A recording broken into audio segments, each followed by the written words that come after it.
Hello student, मैं हूं योगेश कुमार चंद्रा और आपका वाईकेसी मैथ्स क्लासेस में स्वागत है। दोस्तों, इस वीडियो के माध्यम से मैं आपको जवाहर नवोदय विद्यालय में कक्षा 6वीं में प्रवेश परीक्षा की तैयारी करवाऊंगा।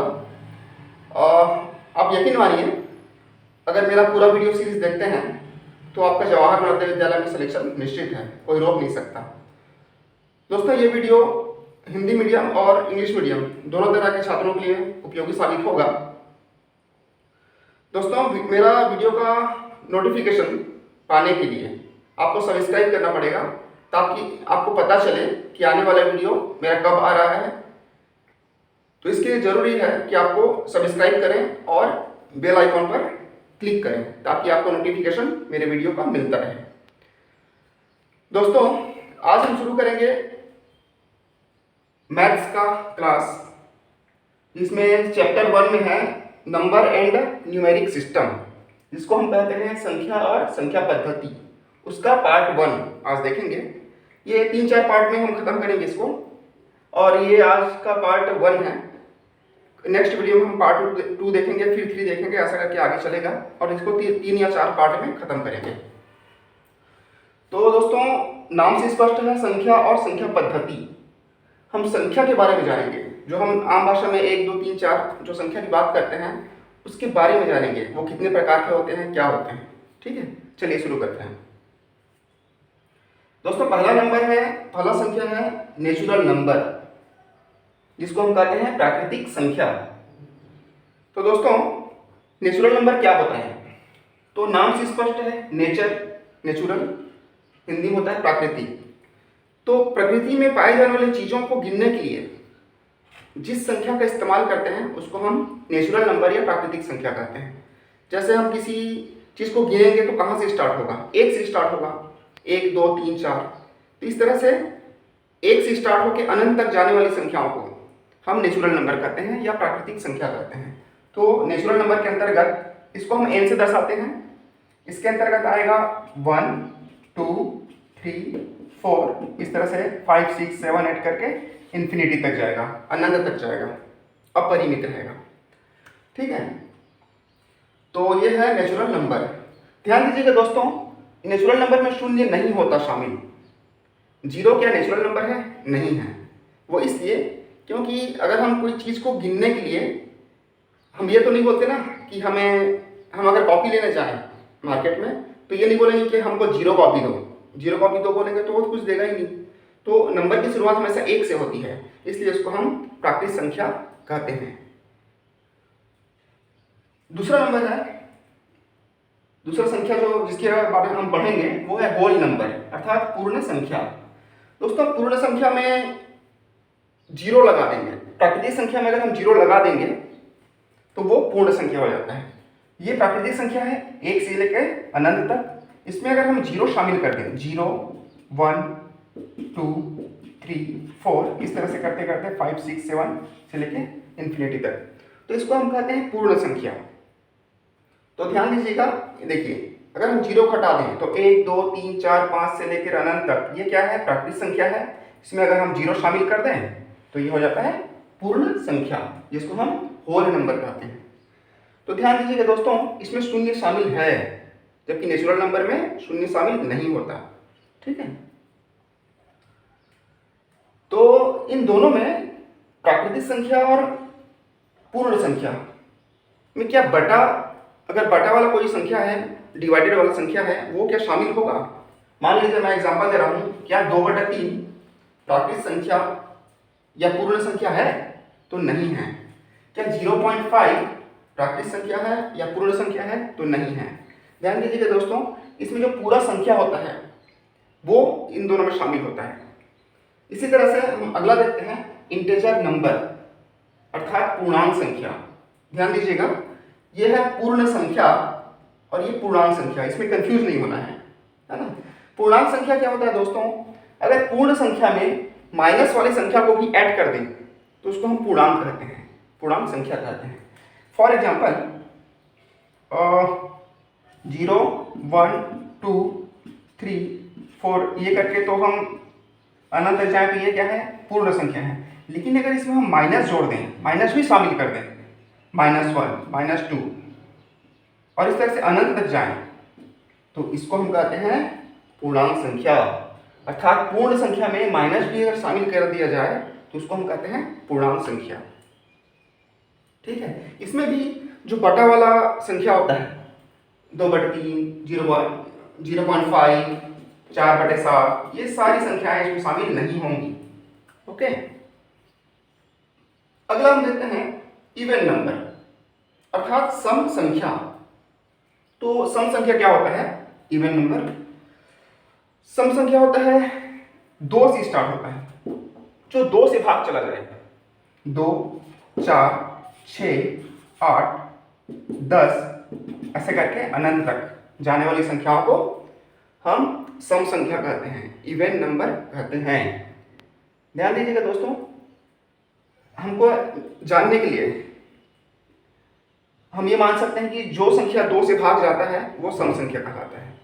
देखिए 2 से भाग जाएगा, 4, 2 दूनी 4, 6, 2 किया 6, 8, 2 चौके 8, इस तरह से ये जो 2, 4, 6, 8, 10 से लेकर इन्फिनिटी तक जो संख्या है उसको हम सम संख्या कहते हैं।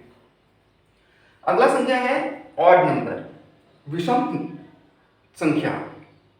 तो जस्ट अपोजिट है, ये सम संख्या है तो ये विषम संख्या है, तो इसका जस्ट अपोजिट तो जो बच गया संख्या उसको हम विषम संख्या कहते हैं। ऐसे बच गया 1, यहाँ पे 3, यहाँ पे 5, यहाँ पे 7 छूटा हुआ है।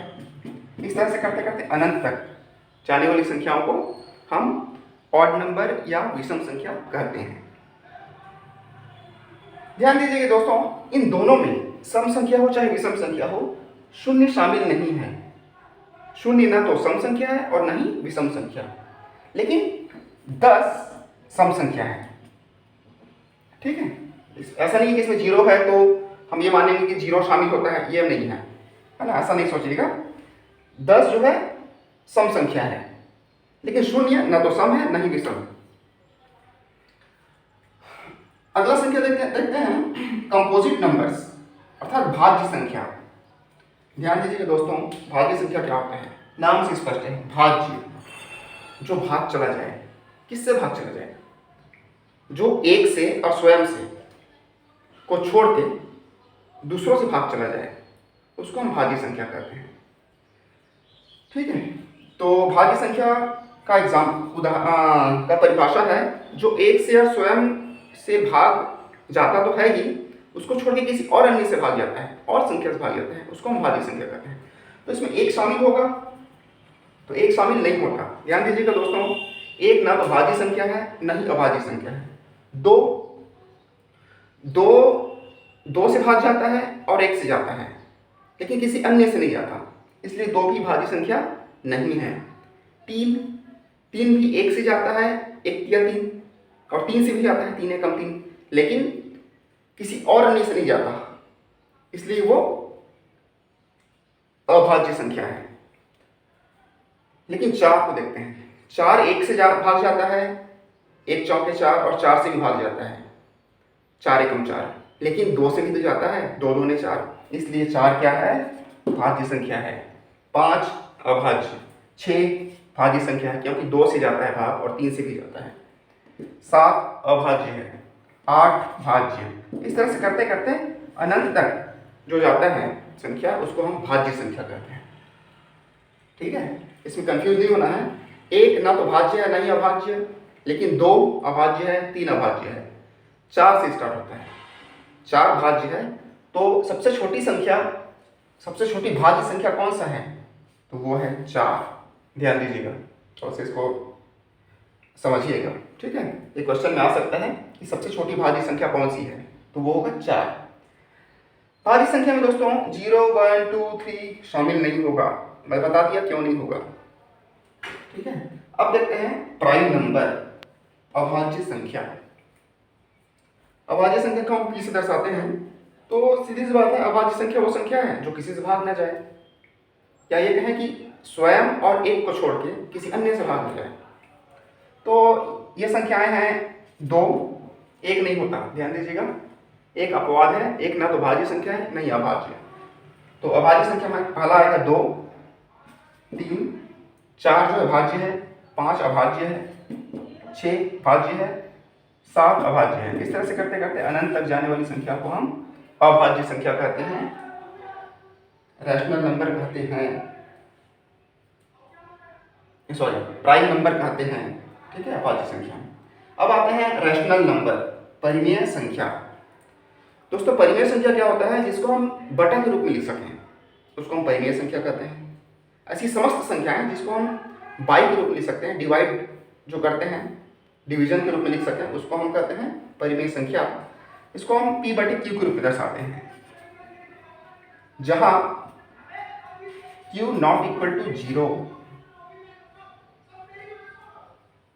जहां q नॉट इक्वल टू 0 होना चाहिए। एग्जाम्पल के लिए मैं बता रहा हूं, जैसे 2 बटे 3, 3 बटे 4, 0.6, ठीक है। इस तरह से बहुत सारी संख्याएं हैं। ये सब क्या है? परिमेय संख्या कहलाती है। अगला संख्या है इरेशनल नंबर अर्थात अपरिमेय संख्या। तो जस्ट उल्टा है, परिमेय का जो उल्टा है, जो संख्या परिमेय नहीं है वो अपरिमेय कहलाती है, अपरिमेय संख्या कहलाती है। तो दोस्तों अपरिमेय संख्या जिसको हम बटे के रूप में नहीं लिख सकते, कोई बहुत सारी ऐसी संख्या है जिसको हम बटे के रूप में नहीं लिख सकते, उसको हम कहते हैं अपरिमेय संख्या। जैसे √2, वर्गमूल 2, वर्गमूल 3 अर्थात √3, ठीक है। जैसे पाई का मान है, पाई एक होता है, एक रेशियो होता है, सर्कल में हम पढ़ेंगे, वृत्त में वो होता है, उसका जो मान होता है वो भी हम उसको बटे के रूप में नहीं लिख सकते। तो ये सब संख्याएं क्या है? अपरिमेय संख्या है, जिसको हम बटे के रूप में नहीं लिख सकते हैं। उसको हम भाग देंगे तो अनंत तक जाता रहेगा, उसको बटे के रूप में लिख ही नहीं सकते। नेक्स्ट संख्या है दोस्तों कॉन्जिक्यूटिव नंबर अर्थात क्रमागत संख्या। देखिए नाम से स्पष्ट है, क्रमागत, जो क्रम से आए, लगातार आता रहे, एक जोड़ एक बार आता रहे, एक के बाद एक के बाद एक जोड़ते जाएंगे तो जो संख्या आता रहेगा उसको हम कहते हैं क्रमागत संख्या। तो क्रमागत संख्या सीधी सी बात है, लगातार आता है। तो मान लो इसमें माइनस और प्लस सब आएगा, सभी शामिल होंगे। जैसे मान लो -4 है तो उसमें एक जोड़ देंगे तो क्या होगा? -3 हो जाएगा। उसमें भी 1 प्लस कर देंगे तो -2 हो जाएगा, फिर 1 प्लस करेंगे तो -1 हो जाएगा, फिर उसमें 1 करेंगे तो प्लस करेंगे 0 हो जाएगा। इस तरह से 1 2 3 4 अनंत तक। ये सब संख्याएं क्या है? क्रमागत संख्या, जो क्रम से आए लगातार, और कहीं से भी स्टार्ट हो सकते हैं। 10 के बाद 10, 11, 12, 13, ये सब क्रमागत है। ठीक है, बहुत बड़ी बात नहीं है, इसको जानिए। अगर देखते हैं हम फेस वैल्यू, जिसको हम हिंदी में कहते हैं शुद्ध या जातीय मान, शुद्ध मान या जातीय मान। तो फेस वैल्यू मतलब किसी संख्या में किसी अंक का फेस वैल्यू जानना हो। किसी संख्या में किसी अंक का फेस वैल्यू मतलब उस अंक का, वो अंक दिखता कैसे है, उसका फेस कैसा है ना, उसको हम कहते हैं फेस वैल्यू। बस वही जानना है। मान लीजिए, देखिए फेस वैल्यू को मैं लिखा क्या हूँ, किसी संख्या में किसी अंक का स्वयं का मान, उसको हम फेस वैल्यू कहते हैं या जातीय मान कहते हैं। जैसे 4567 में 4567 में 5 का फेस वैल्यू क्या होगा? तो 5 दिख कैसा रहा है? 5 जैसे दिख रहा है, इसलिए सिर्फ 5 होगा। ठीक है, 4 का फेस वैल्यू क्या होगा? सिर्फ हम 4 को देखेंगे तो 4 जैसे दिख रहा है, उसका फेस 4 का फेस 4 जैसे ही दिख रहा है, इसलिए इसका वैल्यू 4 होगा फेस वैल्यू। इस तरह से 6 का फेस वैल्यू 6 होगा, 7 का फेस वैल्यू 7 होगा। मतलब जो है, जो जैसा दिख रहा है वही उसका जातीय मान होता है। ठीक है, फॉर एग्जाम्पल 4556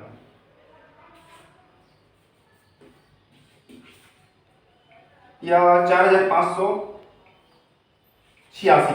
4586 में 8 का जातीय मान क्या होगा? फेस वैल्यू क्या है? तो 8 कैसा दिख रहा है? 8 जैसा दिख रहा है, तो जातीय मान 8 ही होगा।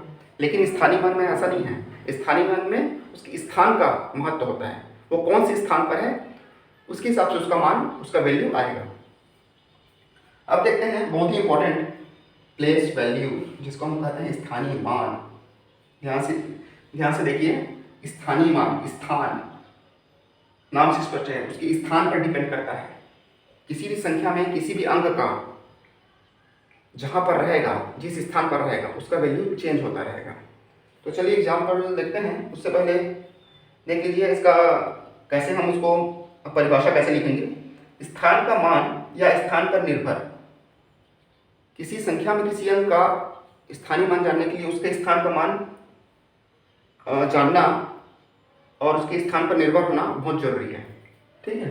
फॉर एग्जाम्पल यहाँ देखिए मैं एग्जाम्पल कुछ दिया हूँ, इसको देखते हैं फिर मैं और समझाऊंगा। जैसे 46,578 में 6 का स्थानीय मान क्या होगा। तो देखिए ध्यान दीजिए 6 कहाँ पर है, तो हम लेफ्ट से गिनेंगे 1 2 3 4, तो हम 6 के स्थानीय मान 6 लिखेंगे और उसके दायां साइड राइट साइड में कितने अंक हैं वो देखिए 1 2 3, तो जितने अंक रहेंगे उतना हम 0 लिख देंगे। तो इस तरह से उसका स्थानीय मान प्राप्त हो जाता है। तो 46,578 में 6 का स्थानीय मान 6000 होगा, 6000 होगा। ध्यान दीजिए दोस्तों 46,000 में 40,000 भी है और 6,000 भी है, दोनों मिलकर 46,000 हुआ है। 40,000 प्लस 6,000, तो हमको सिर्फ 6 को देखना है, इसलिए 6,000 को अलग कर देते हैं। ठीक है। उसी प्रकार देखिए 46,578 में 4 का स्थानीय मान क्या होगा, तो देखते हैं 4 कहाँ पर है, यहाँ पर है, तो 4 लिख दीजिए। फिर उसके राइट साइड में कितने डिजिट हैं, कितने अंक हैं, 1 2 3 4 डिजिट हैं, तो जितने डिजिट रहेंगे उतना 0 हम आगे बढ़ा देंगे। 3 4 1 2 3 4 1 2 3 4, तो 4 का जो स्थानीय मान होगा 40,000 होगा। या देखिए दोस्तों ये जानने का तरीका मैं बता दिया, लेकिन एक कॉन्सेप्ट देखिए कि 46,578 में 46,000 है, मतलब 40,000 है और 6,000 है, तो हम 4 का निकाल रहे हैं, तो आखिर 4 जो है उसके कारण 40,000 हुआ, इसलिए उसका स्थानीय मान 40,000 होगा। इसी प्रकार 46,578 में ही अगर 8 का स्थानीय मान जानना हो 8 का, तो देखिए 8 फर्स्ट टाइम में है तो 8 लिख देंगे और दायां साइड राइट हैंड साइड में कुछ संख्या नहीं है, सॉरी कुछ अंक नहीं है, तो और हम 0 नहीं लगाएंगे, तो ये इसमें 8 का स्थानीय मान 8 ही होगा, 8 ही होगा। ठीक है। तो इस तरह से स्थानीय मान के बारे में जान गए। मैं थोड़ा एक दो एग्जांपल और दिखाता हूँ, क्योंकि ये बहुत ही इंपॉर्टेंट क्वेश्चन है, बच्चे इसमें बहुत ही ज़्यादा गलती करते हैं और एग्जाम में गलत करके आ जाते हैं। फॉर एग्जाम्पल अगर हम दोस्तों ये लें कि 12,568 में 2 का स्थानीय मान क्या होगा, तो सीधी सी बात है 2 की जगह 2 लिखेंगे और उसके बाद कितना अंक है राइट साइड में 1 2 3, तो 3 0 बढ़ा देंगे। इस तरह से इसमें 12,568 में 12,568 में 2 का स्थानीय मान 2000 होगा, 2000 होगा। इस तरह से बहुत सारे एग्जाम्पल है। 5 का स्थानीय मान 5 और 0 0, 1 का स्थानीय मान 1 और 0 0 0 0 0 0 0 0, मतलब 10,000 10,000 हो जाएगा। इस तरह से स्थानीय मान निकाला जाता है। ठीक है दोस्तों, आज के लिए इतना ही। मैं नेक्स्ट वीडियो पार्ट 2 लेके आऊँगा, जिसमें आगे हम देखेंगे संख्या और संख्या पद्धति के बारे में। तो दोस्तों अगर वीडियो को आप पसंद कर रहे होंगे, आपको पसंद आया होगा, तो लाइक कीजिए, सब्सक्राइब कीजिए और दोस्तों के साथ शेयर जरूर कीजिए, क्योंकि ज़्यादा से ज़्यादा वीडियो देखेंगे तो